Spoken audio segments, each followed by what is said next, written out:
Ethernet connections in the boardroom are working. So right now we know this one is, and unless somebody has some objection, it's a small group that comes. We used to meet here until COVID, and then we started meeting here Okay. for social distancing, Okay. so I got no problem meeting here.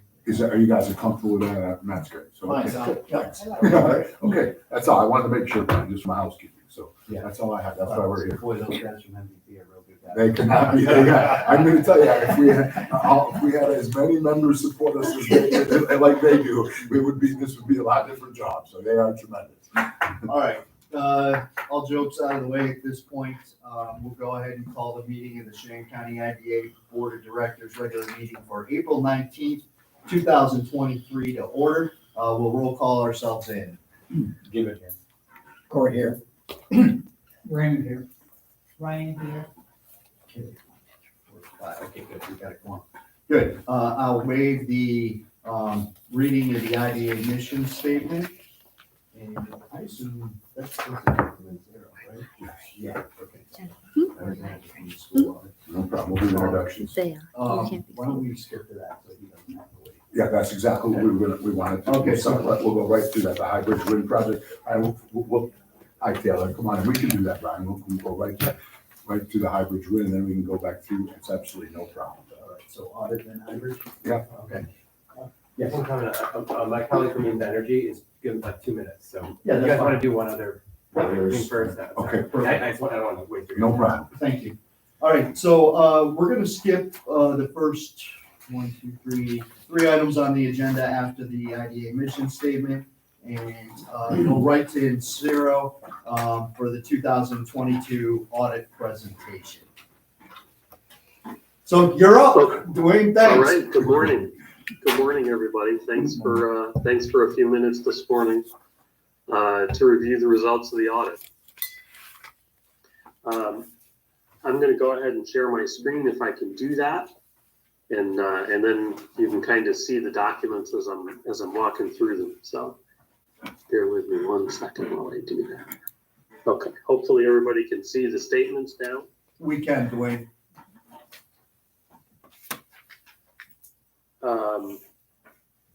So in addition to the financial statements themselves, we've issued 2 additional communications. I wanted to talk about those real quick first. What you see in front of you is the management comment letter. We use the comment letter if there are findings or things that we find during the audit that we want the board to be aware of. We present them here in a comment letter. The good news is that you can see there are no comments or there are no findings in the comment letter. So that's certainly good news. We didn't have anything that we needed to bring to your attention this morning as a result of the audit. So that's certainly good news there. We also have this communication letter. Auditing standards require that we communicate certain aspects of the audit at the conclusion. We don't have to do that in writing, but we've chosen to do so. This letter is mostly boilerplate language. There's really nothing in here, to be overly concerned about.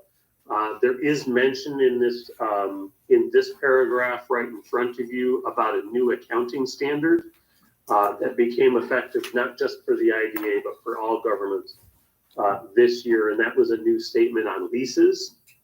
And you'll see when we look at the financial statements that the presentation of leases is a little bit different in the financial statements compared to how they have been presented in the past. No significant change, no change in beginning fund balance as a result of that new statement, but there is some balance sheet effects. Disclosures, estimates, things like that, we evaluate them, we evaluate the underlying assumptions, didn't have any concerns in that area. No difficulties, no disagreements with management during the conduct of the audit. So the rest of this communication letter, again, is pretty well just boilerplate language, nothing to be worried about there. So now I wanted to get into the financial statements themselves. The first several pages are the auditor's opinion. We've issued a clean opinion. Technically, it's called an unmodified opinion, is the accounting lingo term for it.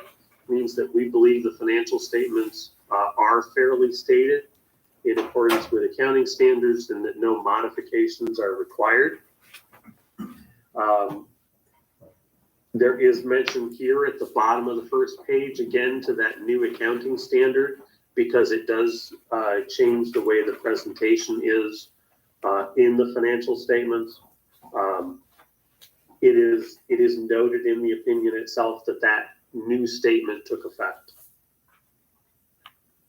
And then beginning on page 4 and continuing through several pages are the management's discussion and analysis.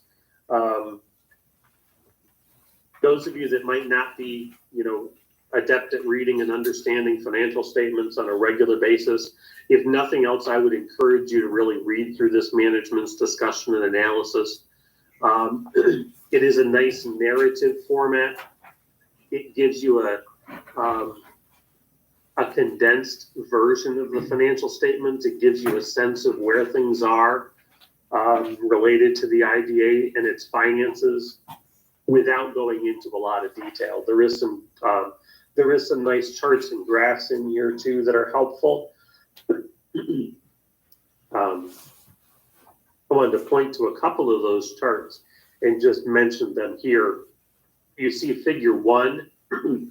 This is a condensed balance sheet for the IDA, and one of the nice things here is that this shows not only December 22, but you can also see December 21, so that you get a sense of how things have changed, from a year ago to the end of 22, and you can get a sense for how things have grown. For instance, you can see the cash balance is quite a bit higher at the end of 2022, roughly $135,000 more in cash.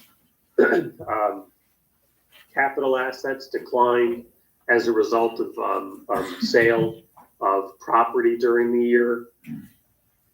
And then at the very bottom, you can see total net position declined about $62,000 as a result of all of the activity at the IDA.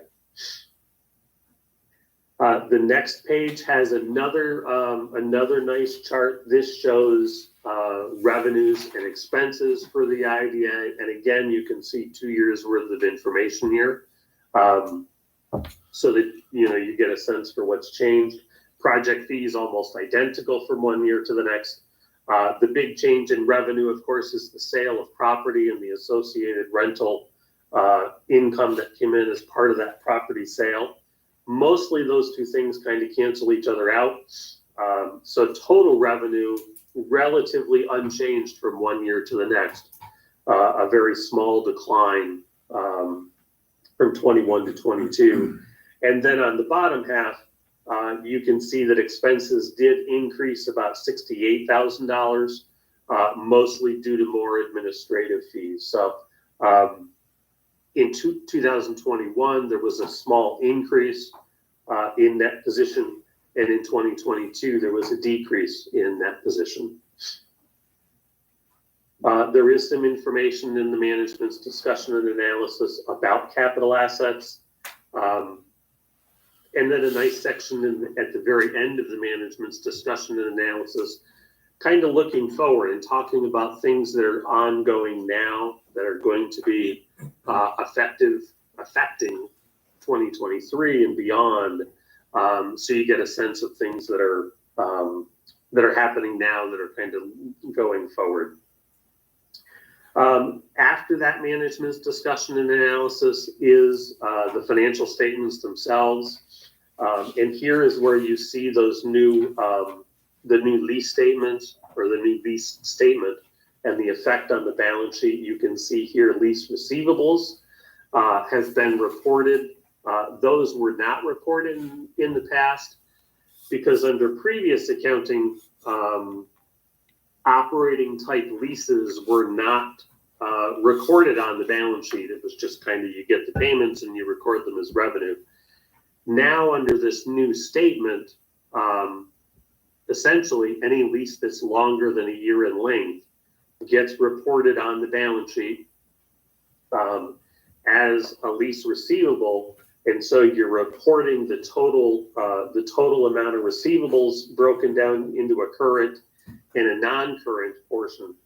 And then to offset that, you're reporting what's called the deferred inflow of resources, which is basically the portion of the building that isn't usable by the IDA because you are leasing it out to somebody else. And so there is an offset to that. In total, the effect on fund balance is minimal. You can see, the deferred inflow is $65,000. The lease receivable is roughly $65,000. So in total, these things pretty well cancel each other out. But it does reflect, the full amount of those lease obligations and lease receivables. The next page shows the revenues, the expenses, and again, the sale of property with a loss on the sale and a decrease in net position. Page 7 is the statement of cash flows. This shows where cash came from, where cash went, and provides you with a net change in cash. Cash in, roughly $500,000 from rents and fees. Cash out for contractual expenses, roughly $260,000. The IDA spent net about $130,000 on capital assets. And so in total, cash grew by roughly $135,000 from the end of 21 to the end of 22. The notes to the financial statements begin on page 8. The notes summarize the significant accounting policies. Other than the lease statement, there weren't any real changes in policies. You can see a few paragraphs at the top of page 9 about the new lease, statement and about the accounting for it. And then there are some additional notes, and I just wanted to hit a couple of them here. You can see at the bottom of page 10 and continuing it to the top of page 11 is a new note on the leases that are outstanding. Monthly payments are described here, the balance, the final maturity of the lease. And then on the next page, you can see a chart showing how those payments are going to be received each year that the lease is still outstanding, going all the way out to 2029. Note 4, which is at the bottom of page 11, shows the capital asset activity, the beginning balance, the additions and disposals of capital assets. It shows the ending balance, net of depreciation. And then on the next page, just some information about pilots, about the agreement between the IDA and Development Chenango and Commerce Chenango to kind of share administrative support services. And then at the very bottom of the notes, a note about the new statement and about how the beginning balances for 2021 were restated to record the lease receivable that was outstanding as of 12/31/21, because of course those weren't recorded previously. After that, the schedule of projects just shows, each of the projects, the sales tax exemptions, pilot payments, things like that. And then the last couple of pages of the report, because the audit is done not only in accordance with generally accepted auditing standards, but also government auditing standards, we're required to present a report on internal control and compliance with laws and regulations. That's what this report is. That report identified no material weaknesses, no significant deficiencies in the control system, and no non-compliance with laws and regulations. So, so that's also a clean report. Overall, a good audit, a nice clean audit report. The new statement kind of changed some of the numbers around, but all in all, things went really smoothly. My thanks to Sal, my thanks to Kathy Jo for all their help getting us everything that we needed on a timely basis. And with that, I'd be happy to entertain any questions. Anybody have any questions for Dwayne? Only a statement that Kathy Jo did all the heavy lifting, right? So we just made sure, yeah, everything, she did a great job. And this board does a very good job of making sure they do things the right way, so this audit was pretty smooth. Good. All right, well, Dwayne, you got off the hook real easy there, no questions. Thank you for your time today, we appreciate you, and look forward to seeing you next year. All right, happy to do it. Thanks, everybody. Bye. See ya. I do have a question, Brian, about why the administrative expenses went up so much, but not from an audit perspective. I'll go back. That went up by $100,000 in 2022, and I'm just confused as to why. So, I'll look back so into that. partway, It's on the side. it was partway through the year, I think, a couple months in, The very bottom one. the Top way one. that the IDA and DCC were being charged for administrative expenses changed significantly. They went to percentages billed. The percentages adjusted significantly because the former executive director felt that they were spending a ton of time on the IDA and IDA projects and things of that nature. So they started rebilling us at a much higher rate. It actually went from, we were paying like $7,500 a month. It went up. There was bills that were over 13,000, 14,000, right, Kathy Jo? They got pretty high at one point. We were also paying administrative fees on all the projects we had to do to the tune of 25% out to DCC. So if we got a solar project that we got a fee from, 25% of that went to DCC, as nobody ever really knew why, right? But that was considered an administrative cost as well. So those fees were elevated. That has been bumped back to 5% now. Gotcha. Because we couldn't figure out why, but we figured there was a reason at some point, and because we have a common goal, in the end, it's really us also supporting them, I guess. I got you. At that point. Makes sense. So it's related to the service agreements that were put in place. 100%. Brand new service. So you're all well aware that there's nothing to dig into that. It's all related to rectifying situations that weren't equitable and creating an equitable reimbursement between the three agencies. Yes, and we did keep the percentages for administrative costs for the executive director, the staffing. I got you. Okay. In this current service agreement, because there was no bar to kind of set at this point, as far as how much work was being done by who and whatnot, because we pay a portion of everybody's salary that touches the IDA in a percentage. So that's supposed to be being tracked better this year, so that we can get those more in line. Should DCC be picking up more of that time? Should we be paying more of Jenna's salary and less of Audra's salary? That makes sense. So, That makes sense to me. Okay, I understand. Yeah. That's why I wanted to understand what was driving that increase. It was significant. So thank you for taking the you're welcome. time. And it's still gonna be, so it'll be closer to the number that was last year, Okay, but probably not quite as high as the number was last year. okay. And we're doing everything we can to, trust me, to limit and control administrative expenses, and we'd be happy to report out on that at any time. We're very careful in what we do. Yeah, it'll never be back down to that 76,000 Okay. unless you want to give us a huge. No, no, what I'm just trying to do is make sure. Pilot from No, okay, yeah, thank you.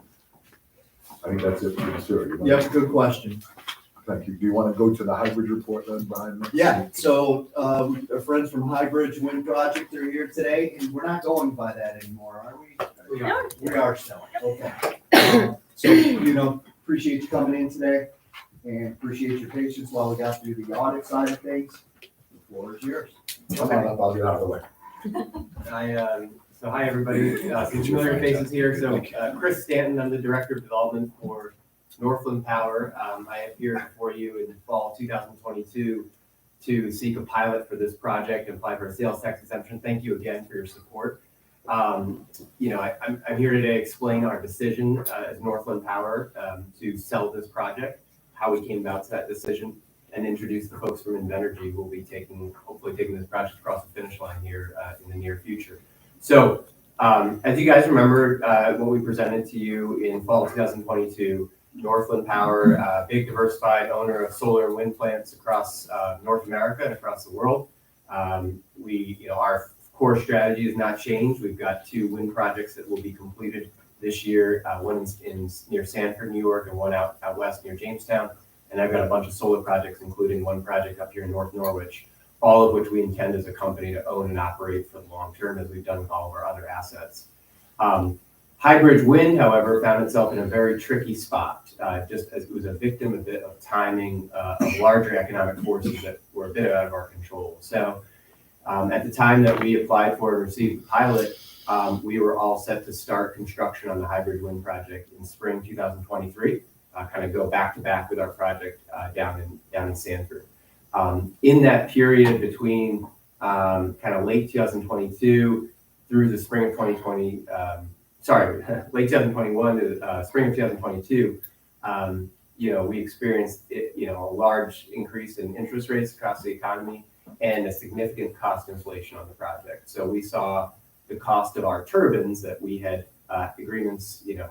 reservation agreements in place to deploy go up significantly. And along with that, interest rates, which have a huge impact on a project like this, where you've got a long life, all of your costs in the project is upfront. You finance that, and then you basically pay that project back over a really long lifetime. The change in interest rates, like what we saw, has significant impact on our economics. So we tried to get this one started several times in the spring of 2022. George and the board were very patient with me as I kind of gave them updates throughout the time to the town of Guilford, trying to explain when exactly we were starting. And kind of late in 2022, we concluded, after playing with a number of scenarios, that we just could not find a path forward to get this project going quickly in a sort of time frame expected by the community and expected by our participating landowners and by NYSERDA. And one thing I need to mention about this project, which is different than the other development projects we're pursuing in New York, different than I'm sure new projects Invenergy is pursuing, is this project had a revenue contract in place prior to the inflationary spiral and interest rate spiral that occurred in the economy. So revenues were locked in at a set price for electricity. And if you guys might recall, in late 2021, that was a key point in the project's favor, in the sense that it had a very stable revenue structure in place. The negative of that is when your costs go up significantly, it gets very hard because your revenues essentially are locked in. And so late in 2022, we concluded after discussing with Invenergy that they were much better placed as a larger owner and operator of wind projects in New York State to take this project on, and they would have a larger chance of success in bringing this one over the finish line. And early this year, we reached agreement with them to sell the entire LLC. So Wood Hybrid Wind LLC would be sold in its entirety to Invenergy. That, along with that, is all of the agreements that go along with that. So our agreements with the IDA, our agreements with the town of Guilford, with Chenango County, including our road use agreements, our host community agreement, all of our leases with our landowners, and all of our commitments to the state that have been made through the Article 10 process, as well as some compliance filing. So it's a whole package. They're stepping into all of the responsibilities and liabilities of the LLC, and along with that, getting the opportunity to build this project. Much to my chagrin, as a person who's been with this project since 2017, it was hard for me personally, but exciting. I'm excited to be able to say that this project now has a clearer trajectory, I think, to getting built. And I'll turn it over to Marguerite to make some remarks. But I guess wanted to first entertain any questions you guys might have for Northland Power as the seller of the entity. You answered my question by saying you sold it as a whole package. You sold the LLC itself. My question question's going to be, if we have to go back to the drawing board on a pilot with new owners, but it doesn't matter at this point, because all he got is, he sold the whole thing, so. Yeah, just mention section 72. And so one other thing, so what still needs to happen for this transaction to close? So we signed an agreement 1 or 2 months back. For the transaction to close, New York State must give its approval. As we all know, power plants are a highly regulated industry in New York State. So you must seek the Public Service Commission's approval to transfer a license to construct, own, and operate a power plant, which is what we have, to another entity. So New York State does I don't know exactly what their criteria are for evaluation, but what they're looking at is, can the new owner fulfill all the obligations that are under the Article 10 certificate. And I guess as a good segue to Marguerite and Energy, I think there's probably no better entity in terms of, they're our competitor, which is always tough, but they are the best placed one, I think. They've got wind and solar projects across New York State that they've been extremely successful with. And it's not like we're selling this to an entity that's never done this before. They have the understanding of what it takes in New York State with respect to the regulation, with respect to the commitments. And they have a lot of relevant experience that I think Marguerite can speak to now. So go ahead. Thanks for the compliment, Chris. Appreciate it. So I'm Marguerite Wells, Vice President of Development for Energy. All I cover is New York. So Energy is based in Chicago. We have 30,000 megawatts worth of projects built all around the world. Over 100 wind projects. And this is my colleague Dan Kalan, who is going to be the developer on this specific project. We have a whole team of about 20 folks who work on just New York development. We've got an Ithaca-based office, which is where Dan and I sit. We have a Buffalo office and a New York City office. We've got 5 operating projects in New York right now. We've got 3 wind farms, a solar farm, and a battery project. 3 wind farms. The first one we built was in 2009 in Wyoming County. Second one is 2014 in Wyoming County. Third is 2014 in Steuben County. And the fourth one that should be turning on literally today in Lewis County. So if you wanted references for us, I'd direct you to all the IDA directors in each of those counties, Jim Pierce in Wyoming County, and Cheyenne and Brittany in Lewis County, and Jamie Johnson in Steuben County. They all know me on a first name basis. They're all on my cell phone. Happy to just call them up. They're going to tell you whatever they have to say about us, but I think they certainly know who we are. And it is our business practice, as it is Northland's, to build, own, and operate projects. And because we just are a larger company, we have more buying power. And certainly, as Chris said, the price of turbines is almost double what it was a year and change ago, which really makes it hard to make the economics of the project work. The reason we want to take this project on, one, it was extremely well put together. We've gone through all the paperwork, seen everything that Northland's done. We're very impressed with their work. We've looked at a lot of projects that we've chosen not to buy. So this is a good one to finally be able to transact on. And we have a portfolio goal of adding more wind power across New York.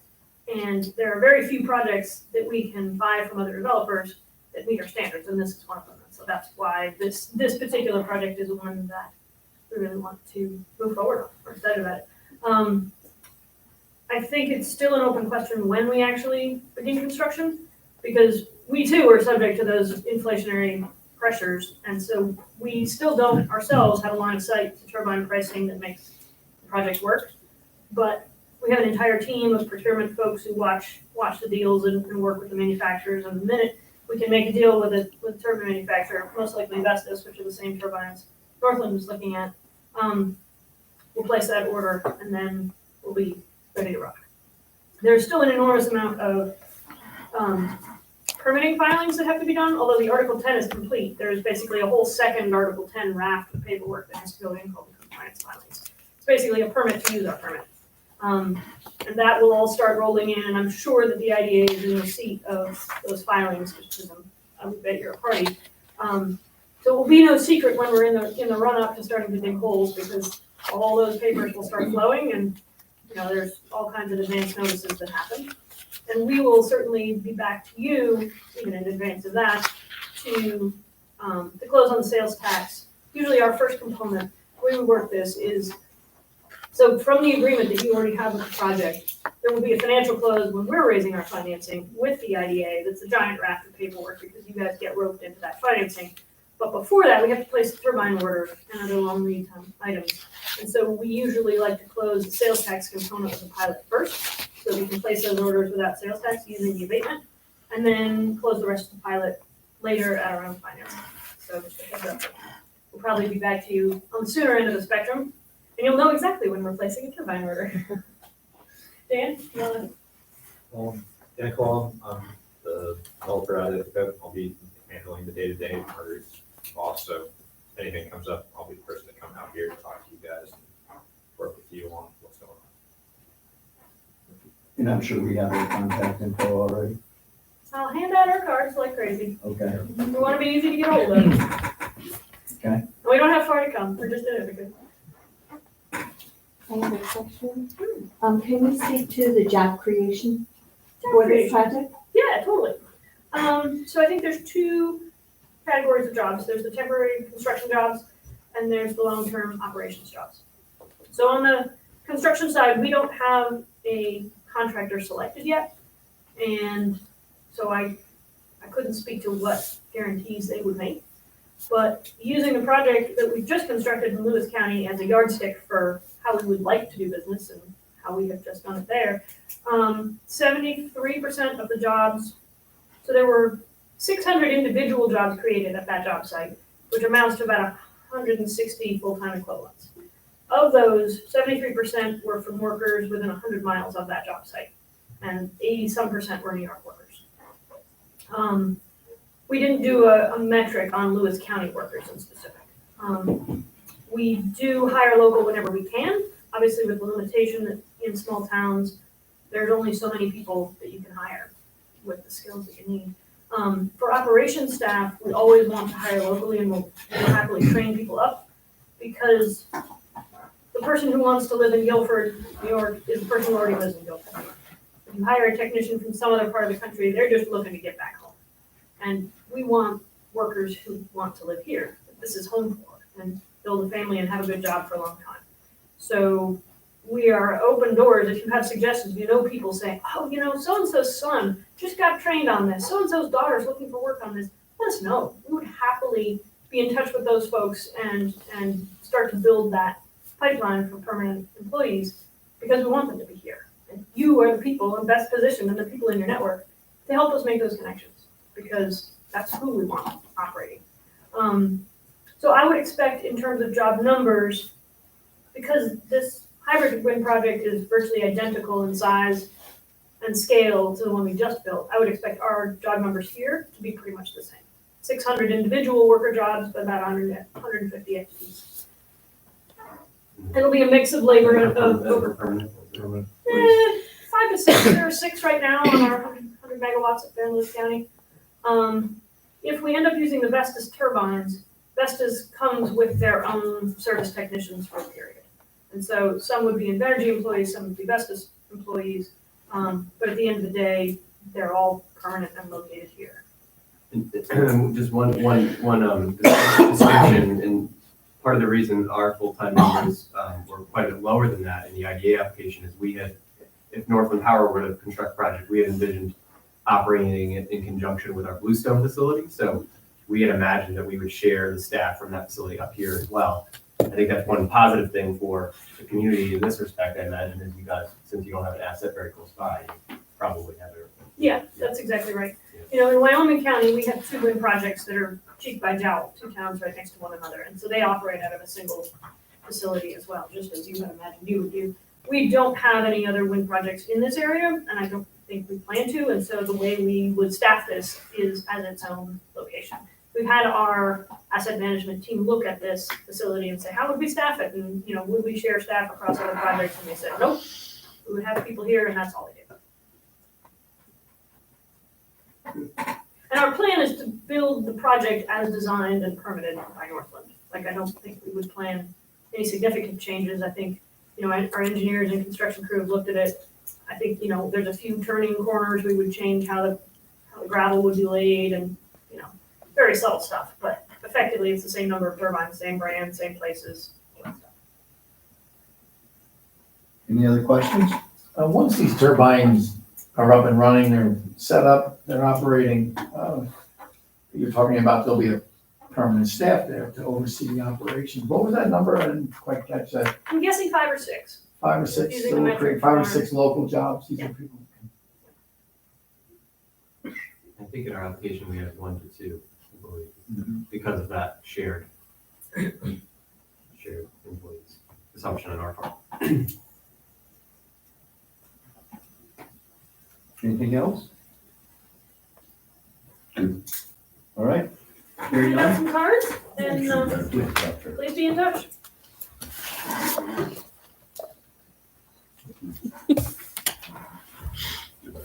Thank you very much. Appreciate your having time us. today. Well, pleased to meet you. Thank you very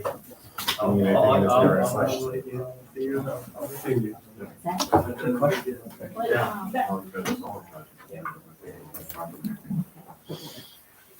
But if you're ever in the area,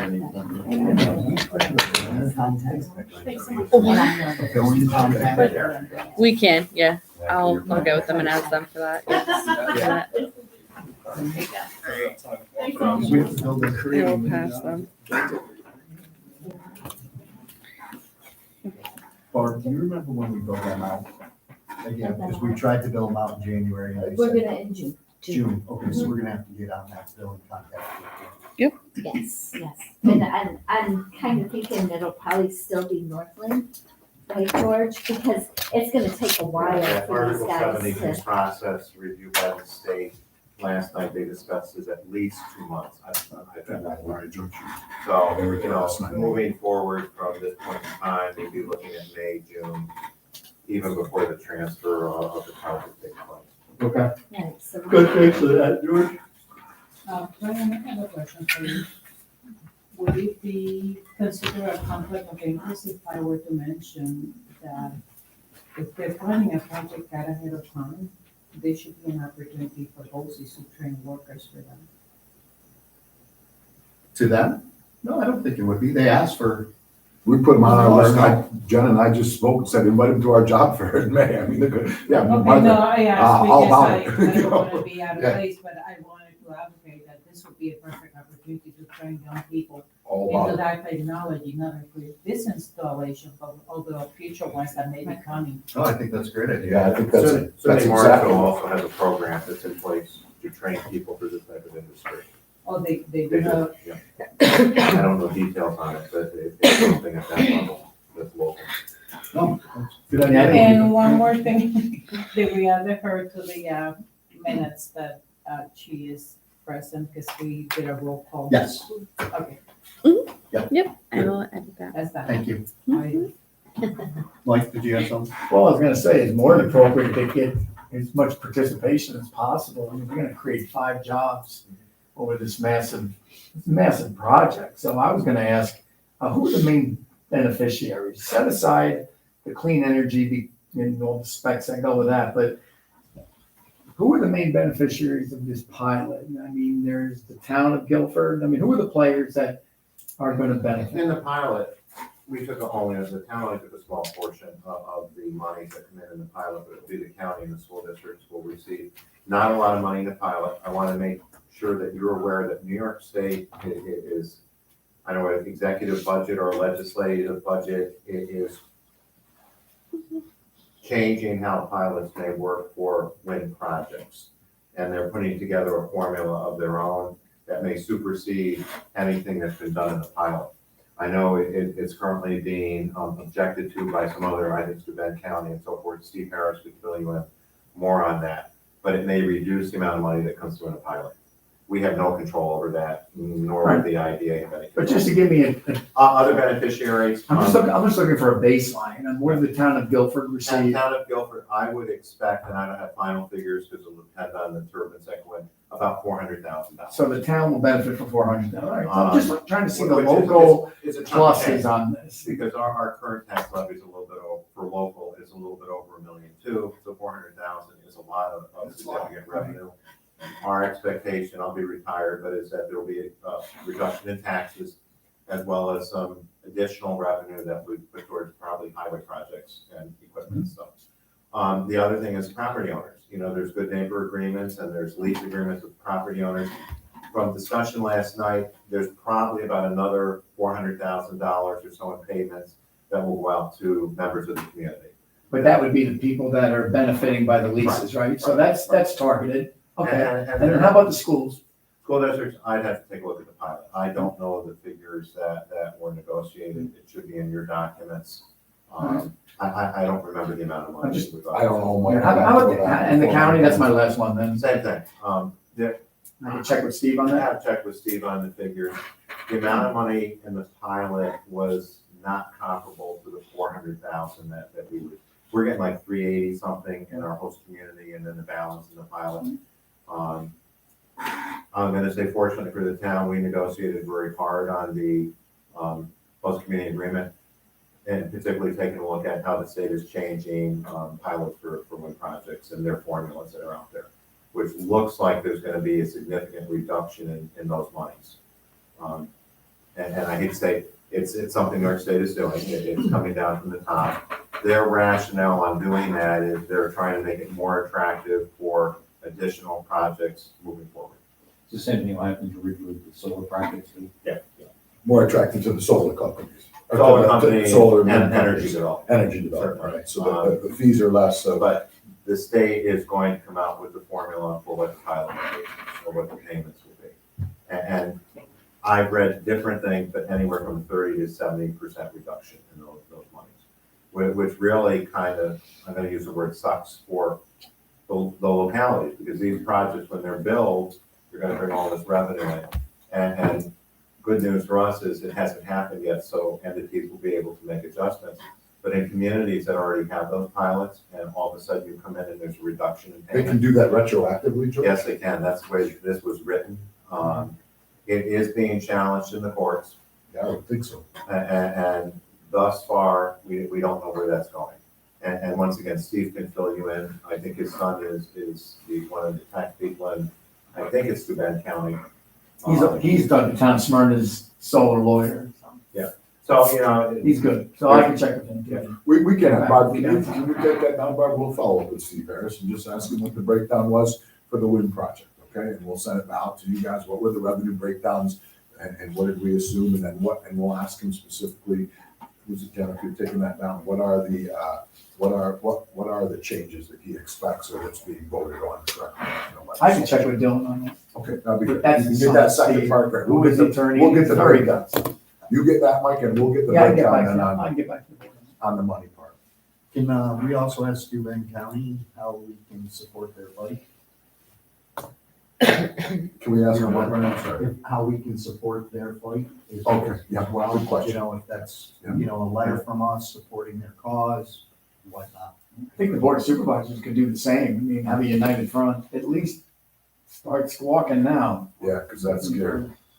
Well, it's in the courts at this point in time. Right. So it's not, and my understanding was the executive budget that this was put in place in as one of those regulatory types of, there's a debate on how it was done.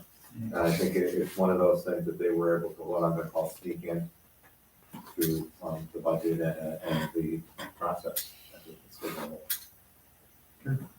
So Brian, there will be no need to do new documentation for No, because they actually bought because they Norway solar. purchased it, okay, okay, good. Yeah, so everything goes with it. Okay. Good. All right, any other discussion on that? Okay, so we'll go back up to agenda item number 3. Need a motion to approve the minutes of March 29 regular meeting minutes. I'll make the motion. Need a second? So, second, Okay, any discussion, omissions, or corrections? Hearing none, we'll vote. Gibbon, aye. Corey, I Zeno, I just realized I could not second because I was not around. I'll second. Okay, Thank you, change the second to Pete Raymond, please. thank you. Give Raymond, aye. Bert and I. Are you abstaining? Yes. Okay. Ryan abstained. Need a motion to approve the minutes of March 29, 2023 annual meeting minutes. so moved by Corey. Need a second? Seconded by Gibbon. Any discussions, omissions, or corrections? Hearing none, we'll vote. Gibbon, aye. Corey, aye. Zero, aye. Raymond, aye. Ryan abstain. Okay, financial report of March 31st, 2023 financial statements. And Kathy, Joe, before you get started, obviously in the audit, you mentioned new ways to track leases. Have we put those accounting practices in place now? No, I have not made any changes from the audit, so that will show up in the next financial report. Thank you. Go ahead, Kathy, Joe. Okay, so the account balance is around 940,000. The net activity for the year is 87,000. Page 2 for age receivables, we're still waiting on a few pilot payments.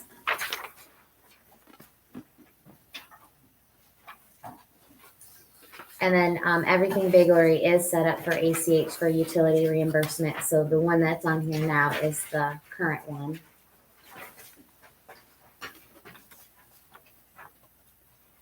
And page 3, the Insero audit for accounts payable is 7,200. It did come in a little more than what was budgeted. But they said it was easy. Right. Should have been less. Is this something we need to adjust next year? Yeah, we can adjust that. Right, this is their third year, so next, I think the end of this year, we have to send out RIPs for, Oh, so It's gotta go back up. yeah, it's gotta go back out for bid. And then page 4 and 5 is the statement of activities. Where included January, February, and March, and year to date, and showing the profit of 87,000 so far.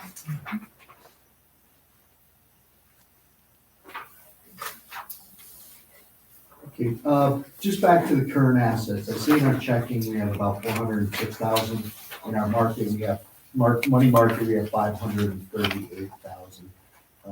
With the current rate environment and rates going up, in money markets and things like that. Do you have any idea what our current money market rate is? I do not, but on page 4 of the statement of activities, it showed March interest income was $938, just on that 538,000. So my recommendation, since we just kind of keep that money sitting in our checking account, making $0 in interest, is to move the vast majority of that money over to the money market. Makes sense. Right? Would I be a fool in suggesting that? Are we normally advised by someone financially on, Nope, no? Okay.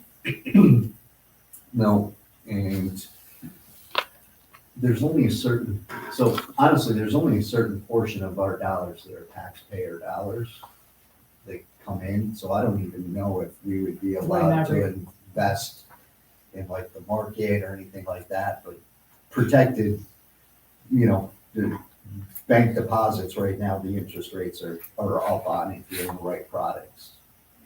I mean, you see, we made 900, we could have made 1,800 if the vast majority of this money was over in the money market. I think we keep enough in our checking to pay a couple months worth of bills, and that's it at this point. Because we can always transfer back out, Correct. back to the checking account, but, we're not using it, we might as well. Seems fiscally responsible. That's what our town does, and our interest rate's over 4% right now.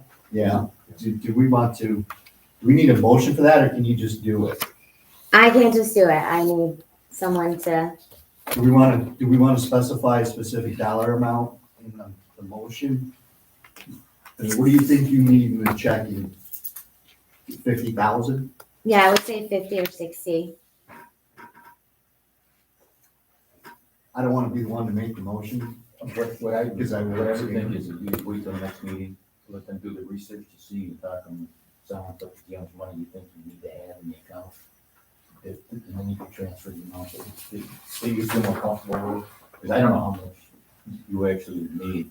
It could cost us $900 in interest though, Wait, you know, so, but from our past history, $900 in interest isn't a lot of money. Well, instead of just going ahead and doing it right now, I would think it'd be good to do the research and think. And even talking with you, with the town, and same thing with George, with the town, and what you guys are up to, and how much you keep in reserve.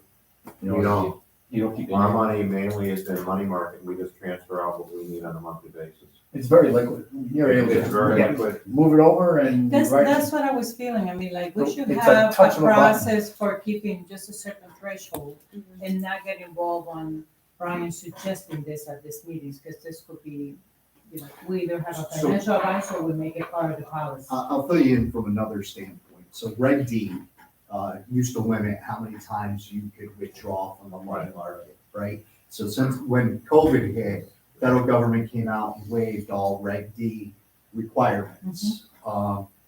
They have since kind of said, well, you put them in place if you want. I can tell you our bank of deposit is not tracking that. So you could literally transfer back to the checking account every day if you had to. And there's no penalty. And there's no penalty. If that gets turned back on for some reason at some point, it's kind of an antiquated old law from the Great Depression. It was a way to get people to save money by making it difficult to remove money from a savings account product. So there's some feeling out there that Reg D will eventually be banished anyways, gotten rid of. But right now, the bank's not tracking it. They don't, there's no penalty if you go to 10 times or 20 times. And I can make Brian, a recommendation that you guys make a motion that Kathy Joe keeps an average of 6 months in there and then just track it, right? An average of the previous 6 months' expenses. Then we don't have to come back together to get approval on an amount. We can send it back out to you and say, here's what the rolling 6-month average has been. I'm just trying to figure out what you guys would like us to do. About 70,000. well, I only pay bills once a month, so when you approve the bills monthly, then I just transfer what's needed to pay the Makes bills. sense to me. So, I mean, because we can make a, low and then just transfer once a month as I pay the bills. On an as-needed basis. Right. Yeah, so somebody want to make a motion? We gotta, so for emergencies or something, what dollar figure do you want? I would keep 50 in there. 50? Yeah. I'll move that we keep 50 in the checking account and move the rest to the money market. Can I get a second? I'll second that. Okay. Any discussion? In discussion, could this be something we do on every month or whatever? So it's not just a one time, I think we should right now. Mhm. Yeah, it should be perpetual. perpetual, okay. And we'll report out on it every month. Here's how much we moved, here's how much we got, here's how much we spent. It's gonna be like this, it'd be a like a rolling number, I would think. Correct, and that would be a better practice. Especially right now. Makes sense. You know, if the world changes again, which we're thinking rates are gonna go back down. At some point, but right now. It hasn't mattered since about 2008 where the money was coming. Honestly, it's been 15 years. So, but now it matters. Okay, so I got a first, I got a second. Any other discussion? What money market exactly, or where, when we did our resolution of the town, we were very specific on where the money was going. For example, we said New York class will be our vehicle or our. So our bank of deposit is. Okay, so we're just, thank you. Any other discussion? Hearing none, we'll vote. Give it a. Corey, I. Ryan, I? Raymond, Burton abstained. Okay, good, thank you. Anything else on this, Kathy Jo? Any other questions on this from anybody? Okay, we'll move on to bills and invoices. So I did get a call from Barb the other day. I don't know what drove the question, Barb, but it was in regards to, do you want to ask your question, Barb, to the board? When it came to bills and invoices? I can't remember what it said. Why are they on the minutes? Oh, right, yeah, I was just wondering why we have them listed on the minutes instead of just paying them. Because, when I was town clerk, we were able to pay bills right up to the day. I mean, we didn't like to, but, and then what the town board does is look at the bills at the meeting and pay them. Because now, if it's not listed on here, and we have one that comes in that's, and we say, hey, this really needs to be paid before next month, we'd have to do another motion and all of that. So I just, And at the town level, it was utility bills. Yeah. And we Yeah. found out since then, and we have now as part of our yearly, we have a resolution now part of our reorganizational packet in January. Every year we pass a resolution that we're authorized to prepay our utility bills and stuff. and we You know, did that this Yeah, year. we just had our board meeting last week, and that was Wednesday, and on Friday, we get 3 electric bills. Yeah. So, Well, for example, I had these prepared last week and then the water bill came in Yeah. for, Bainbridge. That's So- due in May, before the next meeting. Or like if we get a bill, like say in Zero, that bill had come in after this went out to you, because this goes out a week ahead of time.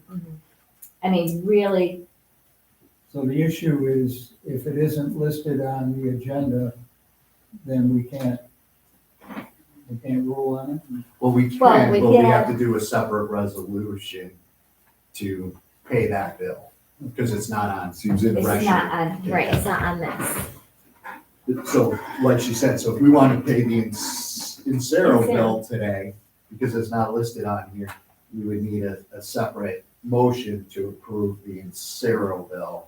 Whereas like It's as a wrong. town, I we know. just, I know. That would one. I have the just say, correct hey, ones. we're gonna pay I think the bills. minutes were updated after. And they look at Because them, it's 7. like you 200. guys do here, you look at them. So I gave my opinion to Barb when she Yeah. called me, that I like this. I like them listed on here. It's a nice checks and balance for us, as often as that other scenario happens, and it's happened to us over time, right? Like, people have come to the meeting, the executive director has come to the meeting and said, oh, we got this bill today, we need to add it to the bills and invoices. I just think, my personal opinion is I think it's a really nice audit practice. So that's my personal opinion. That's what I expressed to Barb when she called me, but I don't speak for the whole board. Well, I like to just say it's probably the most important thing that we do as a town board is to review those bills as carefully as possible, because that's where things go a little haywire if they're not reviewed. And transparency means you put it in the minutes. If somebody has to wait 35 days or 40, that probably happens very rarely for us. But at the beginning of the year, like George says, we have a resolution to auto pay phone, utilities, and that's it. and then it just comes in as auto pay and listed in the minutes as we paid that in advance as per resolution. So And we just did a resolution on that. Yeah. Yes. I think it makes sense then. I like the transparency of it. Great. You know what? Checks and balances are perfect. Even There's in nothing your audit more on review, it. in your audit review, they're gonna, they like the fact that we are reviewing these dollar amounts. and- Sure. I hadn't thought about it like that. Makes perfect sense. Adding a bill or two with a separate resolution. As long as you guys are feeling respectful of your time, Yeah, I we're know. good with that. Oh, sorry. Okay, good. All right, so I need a motion to approve bills and invoices at this point. I'll make the motion. Second? Any other discussion? Hearing none, we'll vote. Given a, Corey, I Ryan, aye. Rainback. Burton, aye. Executive director report. Okay, we're gonna run out of time, so I'm gonna try to be brief and concise on this. We're gonna have to have another meeting, because we do have to schedule a public hearing for the new Smyrna project, and before we leave today, and I did wanna talk to you guys a little bit about the very topic that's come up today, is our agenda and things like that. Jenna and I went to two things I wanna touch on, several others, but just two today. Jenna and I went to what I thought was a really, really good full-day seminar on economic development and how IDAs play a role in that. Majority of people there were IDA board members. And one of the things, some of the things that they talked about was not starting your meetings by going over the minutes. It's starting with projects like this to take a lot of conversations so that you don't rush through them, that you have time. So the Norbit, or the wind project and the solar projects and the projects that we just talked about, how to pay bills and invoices, they suggest we do those first and leave things like minutes and financial approvals more towards the end. Whatever you think, if financial approvals are the most important, they should be the first thing on the agenda. One of the most important things I thought about though was, if you look at this thing, they asked us all if we could recite our mission statement, and nobody could because they're too long. And if you think about it, it should be easier for us to recite our mission statement, and then everybody knows, I then know how to talk about what our role is in the community. And we can speak about it clearly and frankly. I don't want to waste too much time on that. It's something that I thought we would have more time to talk about. But clearly, if you think about mission statements from companies, organizations, both nonprofit and for-profit, they're very simple mission statements so that everybody can get behind them. And our community then knows what the IDA's role is, right? Whatever that might be. We use all the levers in that mission statement, but it's hard to remember what that whole thing is. I don't want to waste too much time on that because we're going to run up against a hard stop. A project that we are going to have to come back together and talk on is the hotel project. I think you guys are all aware that the DRI grant included $3.5 million approximately to complete a hotel project. That project was approved. Jenna has also helped them apply for a Restore New York grant that we're hoping we hear from soon that would help finance that project. A big part of the financing for that project was the previous people in the DCC board and in the executive director's role assumed that we could take this building off the tax rolls because the DCC owned it and they're a nonprofit organization. And then we could lease it to the O'Reillys and they could do their work over time, and we could essentially have a tax-free situation because the building next door that we currently own, we don't pay any property taxes on. So I think that's why that assumption was. We don't pay any taxes on that because originally the intended use for that building was a nonprofit organization. If you intend to use it for profit, as they do in the hotel, as we are right now with Emotion, you get a tax bill. The tax bill right now is about $14,000 a year, split between county school and the city. They were under the assumption that they could, as part of this, finance this at a very low interest rate, whatever the expenses are associated with the interest rate. That's within the development corporation's control. We're going to meet shortly with our executive finance team and Kurt and Mike Flanagan and others right after this meeting to talk about this. The question is though about a pilot. And right now, if we transferred ownership to the O'Reillys, if we lease them the building for whatever we think is the right amount, and we do a lease to own situation, DCC would have to pay the taxes on that. So say within 2 years, the building's worth $2 million, we'd be paying taxes on that, several $100,000. So the question has become, can we apply for a pilot? Can we transfer the building to the IDA and then have them institute a pilot, similar to what we've done in other areas, lease it back to them with an appropriate, whatever we think is the appropriate pilot. So I went to Steve Harris because the beauty is we have Utah. I want you guys to think about this. If without some type of arrangement with them in some way to move this thing forward, that investment and $8.5 million worth of construction, $9 million worth of construction, a $2 million hotel probably doesn't come to fruition. So trying to figure this out is pretty complicated. What they were promised and told and built their financial picture on isn't what's possible. So we can't do what they wanted us to do. And so there's a lot of moving parts in this thing. But I've asked Steve to outline what a pilot would look like for us, and he gave us 3 different scenarios. All of the scenarios are based, the first two scenarios you're going to see are based on our current UTEP that you all just approved. And the third scenario is the pilot it's going on right now. Has everybody got one? Oh, you got enough. Good. The third pilot is similar to one that's going on in Madison County for the Hampton Inn project that was there. We used the $2 million number based upon the Went Hotel in Hamilton, the Colgate Inn's $2.5 million. I'm trying to, it's just an estimate. And so what you can see is what we have to think about is, how do we classify this project?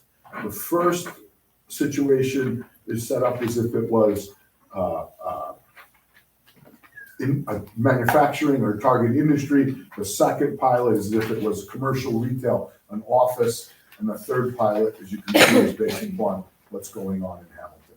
I don't want you guys to make any decisions right now. We have to put this in front of the developers first, and we're going to meet with our finance committee on the DCC and the developers to try to say, hey, if we can put together, let's just back up for a second. We can't give them what they were promised, an incredibly low interest rate loan and a tax-free environment. Okay, if they have to pay what would be an acceptable tax rate, and that's in quotation marks to be determined by this group, what would be an acceptable tax rate, how can we structure the loan agreement with them, with a balloon payment, with some other type of protection that would allow them to keep their finances in order as it relates to the building expenses and the tax expenses? Can we put together a financial package over the first 10 years that their cash flow would remain what they expected? I don't know that. That's an open question, and I need to explore that. If none of these pilots do that, then you sit there and say, uh-oh, what happened? Because these pilots all have a greater financial burden than zero. And so how do we determine what they can afford to complete the project as they intended? Question number one. And then once we know that, I need to come back in front of this group and say, is this a pilot this group is willing to consider? I think that's the next steps, Brian. But I'm going to meet with Kurt and Mike Flanagan, the new heads of the DCC, and ask them. I want to create awareness for this board. I'll entertain questions because I got those guys out there right now waiting. Would you have to discuss this with the city and the county and also the school? Well, that's why I went to Steve and I went to Bill Crane to have them outline exactly. Yes, we would absolutely have to do that. But what I have to start with is, what is the county outline? We approved the UTEP policy, right? Randy, so I'm just using that as a guideline to say that's what the expenses are. Once we have that, I would argue that it's better than nothing, which is what will happen if they don't develop the project. Even if it reverts back to us, it's $14,000. So what I'd like to do is to say, okay, does this make sense from an overall perspective to try to generate total taxes of $383,000 over the life of the pilot versus what would be $140,000 over the life of the pilot? So that's what I'm trying to do. And yes, I would absolutely have to get everybody engaged because that's what our UTIP says. So I would do, this is just I'm not asking for any approvals right now. I'm just putting this side, because if this board says, no, we would not entertain that, then I got a whole different conversation I have to have with the developers. Let's make this a pretty big agenda item for Thank next meeting. Thank Everybody, please review these three scenarios. Just a quick review. There's at least one of these I could probably live with myself, but I'd like to digest it better. Please make it a point to look over this stuff, digest it, think about it, have conversations with people. Could we see what it would amount to without the pilot? On the revenues that would be generated for the school and for the city? Yeah, it's right there, Randy, $766,404. If we didn't do a pilot for them, Without the. yeah, it'd just be set, they go to the That full it says- assessed value. Okay, under 100%. They go right to the full assessed value. So I got people waiting now and keep, That's but okay. when you say completion of the project, Yeah. is that just construction, or is that when you set there has to be an operator so they can generate revenue? So will they have everything in line? Will they Yes. be ready to run this at the completion of the project? Yes. Because they're just the builders, Yeah. basically. They're- Architects. I don't know what investment they have in that, Mike. I'm just wondering what partnership they have to operate and create revenue. Yes, they would expect the hotel to be creating revenue, I believe, in 2 years. And they have someone to manage it because it's a separate. They have an investor that has developed hotels throughout the state, up in Vernon, and he also has a relationship with IHG. And their plan is to put a boutique hotel in there under the IHG, which is the Holiday Inn umbrella, and they have a boutique plan for that. So they do have a path forward, and so, and I'm gonna let Jenna go because she knows more. No, I wanna let her speak about money, but when I not let her leave the building, she was raising her hand. And I didn't wanna let her not speak, but what we would do, obviously, before I would ask you to consider this, is just like the DCC wants to do now.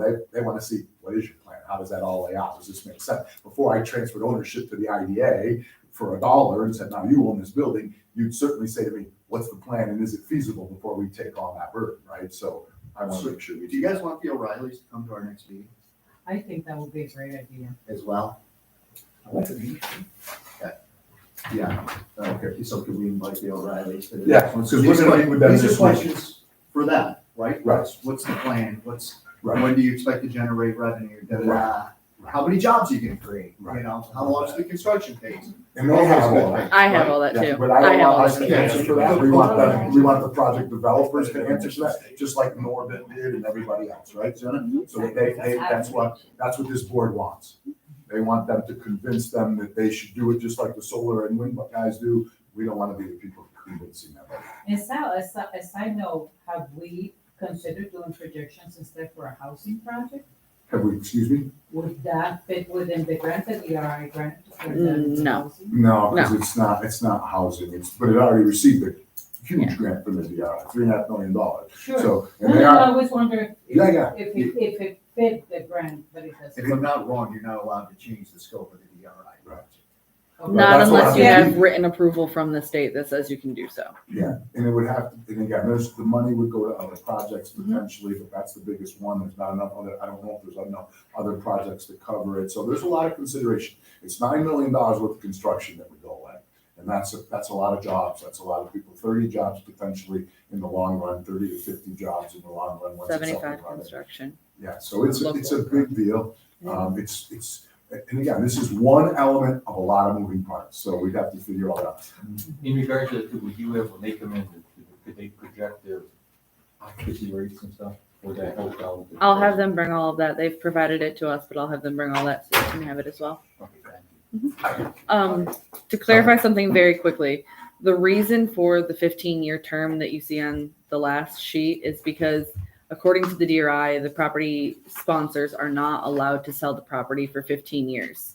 So they have to own the property for 15 years before selling it to the third party, which is the end plan. So just to Yeah, clarify. and Jenna makes a good point. And so again, one of the things that Steve and Bill Crane wanted was if there was any trigger that it sells, it goes to the full assessment rate. But I think Jenna points out they can't before 15 years is up. They have to own it for 15 years.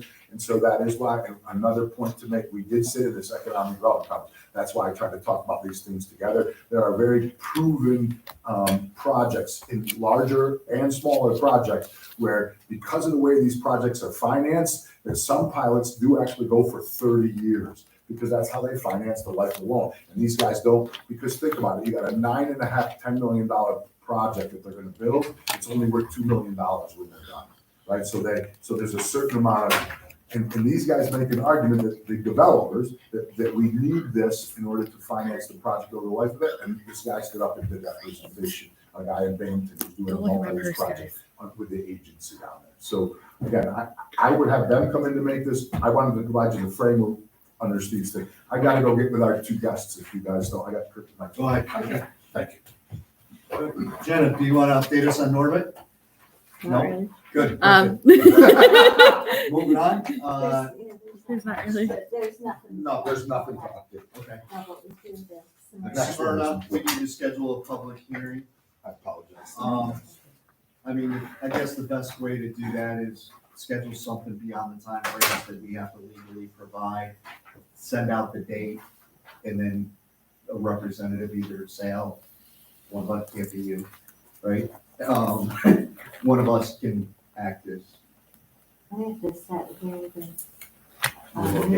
the location of the meetings. We gotta do the time, date, location. Yeah, so. Usually the location is where, near the project. Yeah, yeah. so- I mean, we can host it at the town hall. Yeah, that's usually where it's done, in a town hall. Sure. I'm happy to help. You do have to have Wi-Fi. We have. Yep. So, I guess once you have a date that we can legally do it, send that out to the board asking for availability. The board is encouraged to come to these. One of us has to actually act as facilitator. Usually that's myself or the executive director. But if I'm unavailable, anybody can do it. I've done it before. Second option would be Pete, right, vice chair, Pete. So, but go ahead and move forward with that. I'd like to invite everyone up to our town hall. It's been restored. We have shows. balconies. Sounds like you're gonna have donuts and coffee. We will, we actually have popcorn too. All kinds of amenities. Please come. Any old business? I mean, other than the basics that he just went over, nothing too strenuous. Okay. Cottage bakery discussion? Currently they're looking at another property, so there's discussion with DCC of selling it to another entity. It's right now for sale.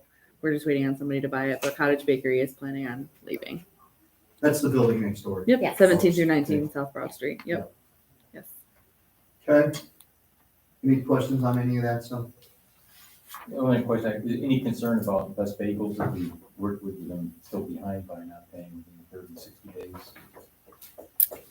No, they're set up for yeah. ACH. Yeah. So yep, we finally got the one payment in March because they came through and said, go ahead, take it ACH, and now we're going to take it monthly. Okay, good, thank you. Any need for executive session? Motion to adjourn?